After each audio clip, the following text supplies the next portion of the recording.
Item number SCP-1381. Object Class Euclid. Special Containment Procedures. SCP-1381 is to be held in a 3 meter by 3 meter by 2 meter chamber lined with 6 centimeters of lead sheeting. The chamber is to be hermetically sealed, unable to be opened from the inside, and located at a site that does not also house feline SCPs. All adult felids discovered on site are to be captured and euthanized. Testing with SCP-1381 is suspended until further notice. Description: SCP-1381 is a 1.5 meter by 0.8 meter by 0.5 meter dresser cabinet made of pine of a make and model identified as discontinued by the Redacted Woodworking Company in 2000 Redacted. It has 2 doors set beside 3 drawers. The knobs or pulls once present on both have been removed. The bottom drawer can be opened only partially and is empty.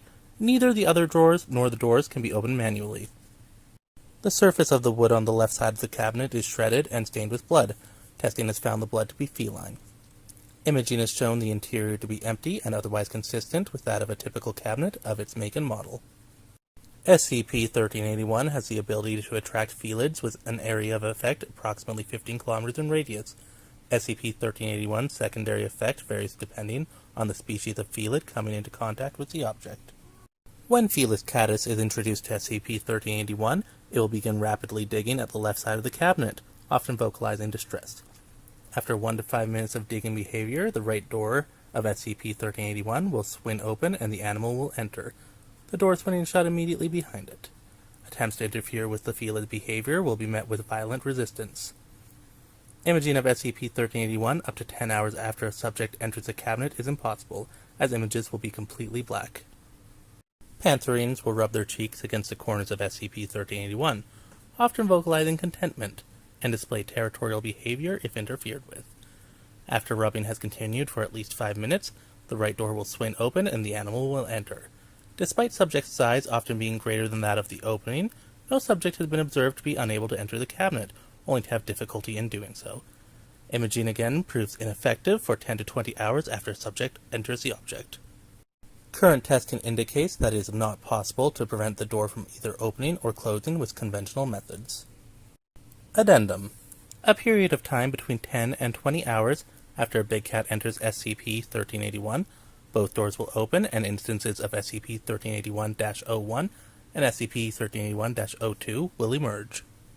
SCP-1381-01 are feline-like beings possessing an outer surface that does not reflect light, luminescent eyes, and elongated claws. SCP-1381-01 has been observed moving with greater agility than a standard feline, no doubt in part to double-jointed limbs.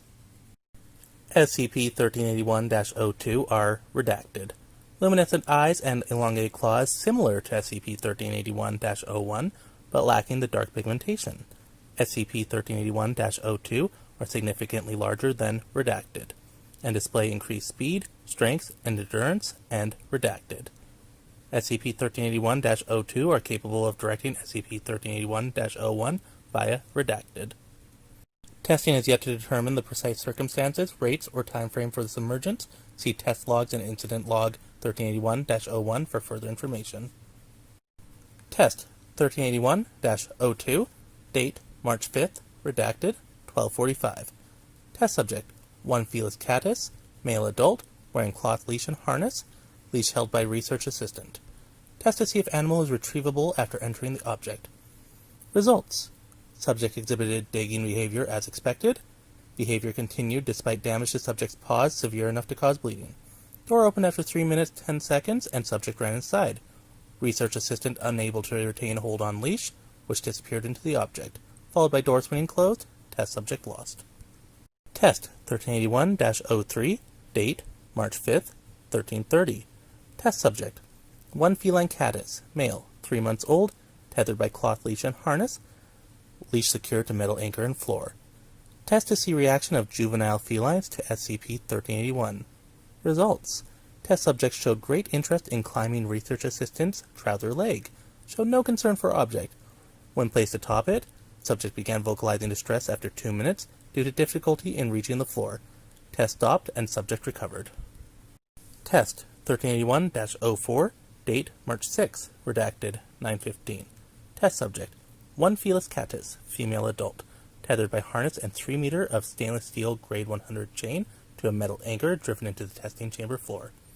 Results: test subject entered cabinet and chain went taut after 3 seconds. Black fog observed obscuring cabinet interior. Door swung closed on chain but rebounded. Research assistant tried to hold door open while a prop was fetched, but was thrown clear of SCP-1381 as door swung shut a second time, severing chain at door jam.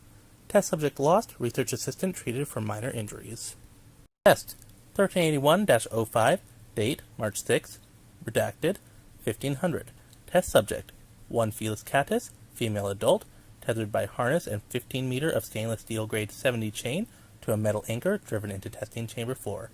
Research assistant standing by with 1 meter long steel spike, 10 centimeters thick, to drive into hole drilled in testing chamber floor within radius of open door.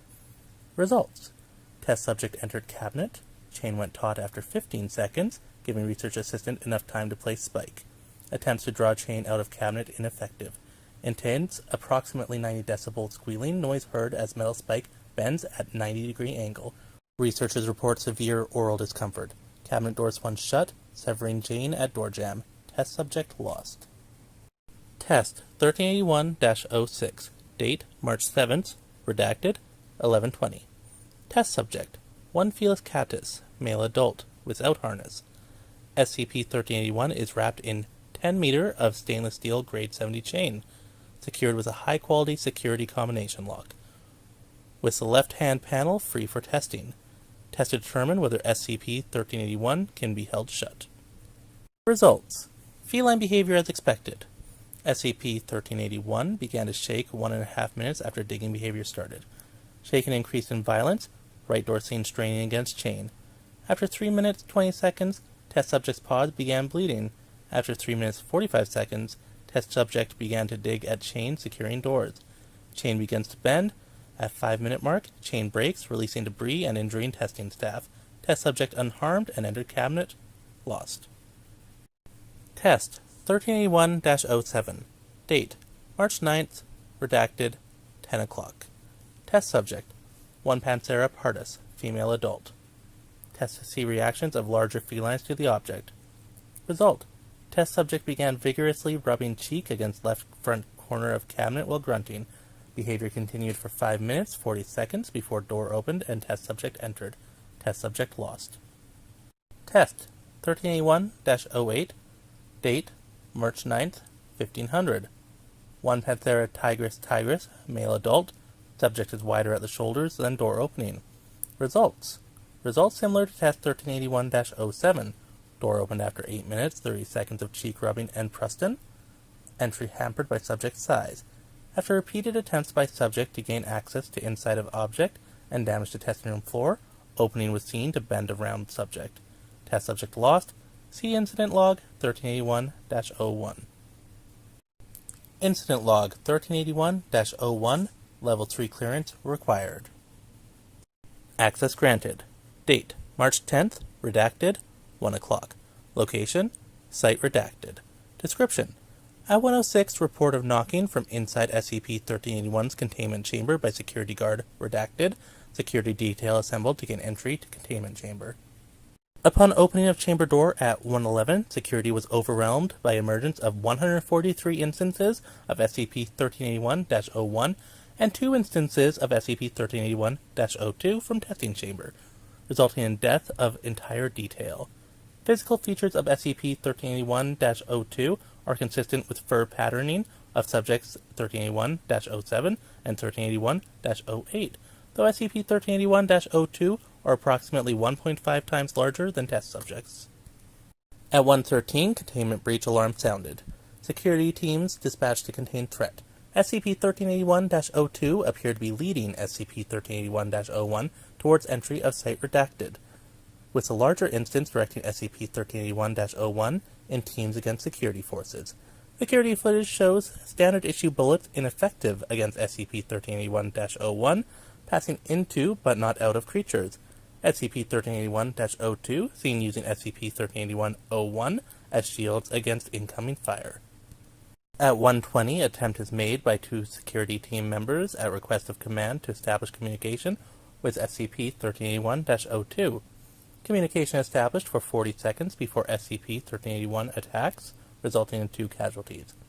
At 122, standard flamethrowers are issued to defensive squads and prove effective in destroying SCP-1381-01. By 128, all instances of SCP-1381-01 and smaller instances of SCP-1381-02 are eradicated. Larger SCP-1381-02 breaches inner security and is neutralized by automatic turrets and security forces with flamethrowers. Breach incident resulted in total of redacted deaths and redacted casualties. Security noted a mass of redacted Felis catus gathered outside site redacted during breach incident. Researchers note, we put 10 cats in and got over 100 back out. Either this thing multiplies them, or it was saving them up until it got here. If the latter is the case, we must consider that containment risks another major breach event. Requesting upgrade to Euclid. Dr. Redacted. Request granted. Containment procedures updated. O5 Redacted.